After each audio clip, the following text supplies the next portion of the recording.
Perfection হলো আমাদের সব থেকে বড় সমস্যা। অ্যাজ আ ম্যান তোমার পারফেকশনের পিছনে দৌড়ালে হবে না।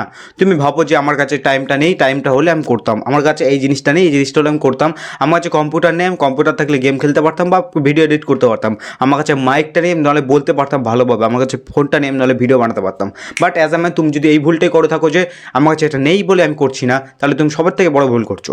বুঝতে অসুবিধা হচ্ছে। বাট অ্যাজ আ ম্যান এটাই বোঝানোর চেষ্টা করছি যে অ্যাজ আ ম্যান তুমি যখন কিছু জিনিস পিছনে দৌড়াও সেই জিনিসটা কোনো দিন আসবে না।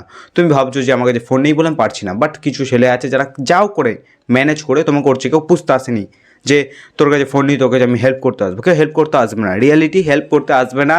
অ্যান্ড তুমি যদি ভেবে থাকো যে আমার কাছে এই জিনিসটা আসলে আমার পারফেকশনিজম বেড়ে যাবে, আমার কাছে কিছু অ্যাডভান্টেজ চলে আসবে, আমার মধ্যে কিছু ইমপ্রুভমেন্ট আসবে, তাহলে তুমি সব থেকে ভুল ধারণ করছো। আমি ভাবতাম যে আমার কাছে আমার যদি সেন্ট আছে, পারফিউম আছে, তুমি হয়তো ভাববে সেন্ট পারফিউম নিয়ে কী কথা বলছে, বাট অ্যাজ আ ম্যান আমি পারফিউম সেন্ট এইটা যদি আমার কাছে আসে তাহলে আমাকে হয়তো বেশি অ্যাট্রাকটিভ লাগবে। But as a man 80-20 rule চলে লাইফে। বাট আমি যেহেতু এটার পিছনে দৌড়াচ্ছিলাম, বাট এটার কোনো মূল্যই নেই, আমি এটা বুঝতে পেরে গেছি।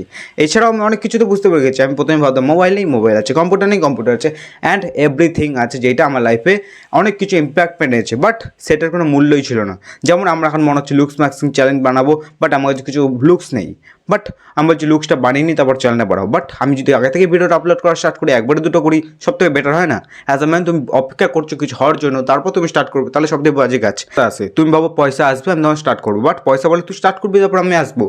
সেম কনসেপ্ট জিমে অ্যাপ্লাই হয়।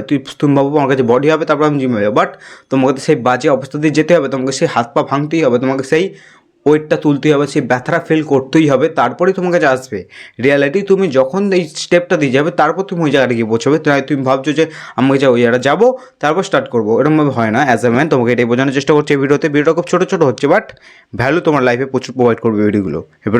এই ভিডিও পর্যন্তই।